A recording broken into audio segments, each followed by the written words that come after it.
health trend that everybody is talking about, CBD oil. Now, it comes from the cannabis plant, and many believe it can help with everything from anxiety and chronic pain to diabetes, even cancer.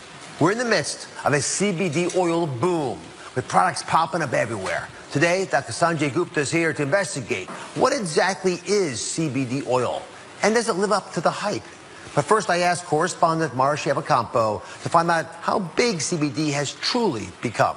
CBD. If you haven't heard of it yet, you probably will soon. The natural herb is taking the health world by storm, with sales of the new supplement expected to grow 700% in the next 2 years. Wow, you just see great review after great review. I mean, people seem to love this stuff. 4,000 reviews.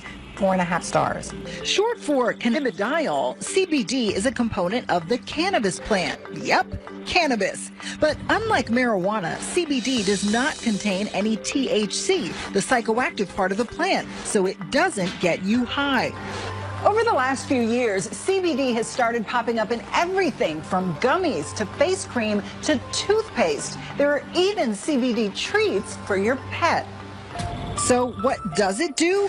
Research has been limited, but proponents say CBD has all the benefits of medical marijuana without the intoxicating effects, helping with insomnia, pain management, and anxiety.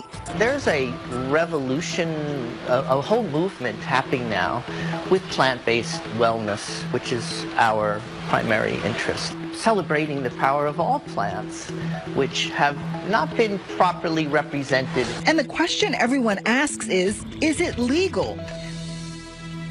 Dr. Sanjay Gupta, CNN's medical correspondent, the chief one, and has reported on the latest research behind CBD. So if you know what, break this down for everybody. I'd like to take your thoughts on what it really is so people can get this into their heads. Well, you think about the cannabis plant, marijuana, it's called cannabis. It really has lots of different ingredients, but two primary ones. One is THC. That's the stuff that's the recreational drug. It's what gets people high, gives them that euphoria. And there's CBD, which is cannabidiol. It's something that doesn't cause a psychoactive component. It's believed to be a medicine. It's been used as a medicine in decades past, and it's getting this resurgence, as you just heard. So just to be clear, we've talked about medical marijuana in the past. This is not that, right? CBD oil is being sold all over the place. You take the plant and you can pull out certain components of it. So you're just, in this case, you're pulling out the CBD component and you're just using that. And therefore, you're not getting all those other effects that people often associate with marijuana. Which is why I think 47 states so far have said we're okay with it. How is the medical community using CBD oil? This is fascinating to me. I mean, if you would have asked this question 5 years ago, it would have basically been crickets. Nobody was really talking about it. Within the last 5 years, you had a medication that was sort of known colloquially as Charlotte's Web. It was for this little girl who had seizures that just could not be treated by all these different medicines she took. Her mom essentially started taking CBD herself in her kitchen sink and giving it to her daughter. That was what was known as Charlotte's Web. Within 5 years, it's gone from being that idea to now an FDA-approved drug in this country. That's fast. That's never really happened that quickly. The government has approved one CBD oil for one indication. Yes, and this is from the plant. This isn't synthesized in some lab. This is CBD that's actually coming from the plant, from the botanical. So that's a big deal. You actually now have something that's been considered illegal at the federal level, also part of an FDA-approved drug. That's what we're dealing with in this country. Can you guys wrap your heads around this? This is part of the disconnect, right? The federal government says it's not legal.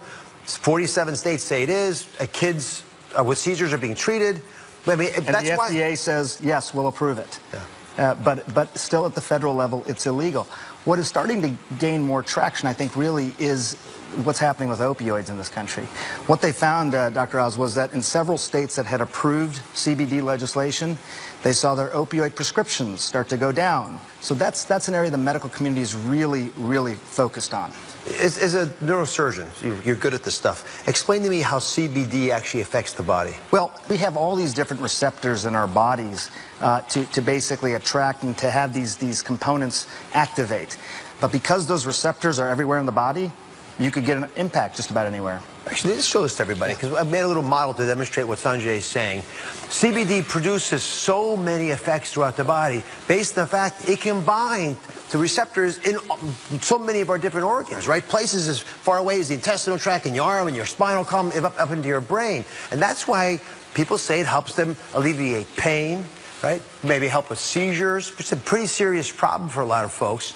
Anxiety, pretty common problem that we don't want to treat if we don't have to. Even withdrawal from medications, maybe even the opiates, as Sanjay mentioned. Okay. But think about that. People think it can do so many things because of the CBD oil that is in there. It's touching so many parts of our body.